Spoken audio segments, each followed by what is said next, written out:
Jaimpiang nasa iisang kotse papuntang Bataan. Magkasama ang dalawa papuntang Bataan.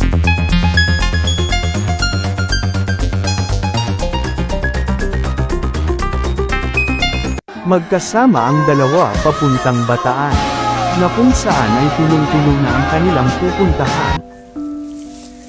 Anong ganap for today? It's Bataan Day.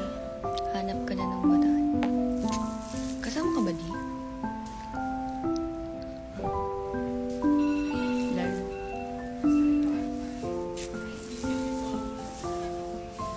Jaimpiang nasa iisang kotse papuntang Bataan. Magkasama ang dalawa papuntang Bataan, na kung saan ay punong-puno na ang kanilang pupuntahan, mapuntahan at makita lang ang Jaimpiang. Hiwalay ang Jaimpiang sa ibang Pinoy Big Brother papuntang Bataan. Makikita ang kasweetan ng dalawa habang magkasama sa iisang kotse. Komento pa nga ng isang netizen, "Aba, ang sweet talaga ng Jaimpiang, wala pa nga sa Bataan. Ang sweet-sweet na agad nilang dalawa. Go Jaimpiang, good luck mamaya sa Bataan."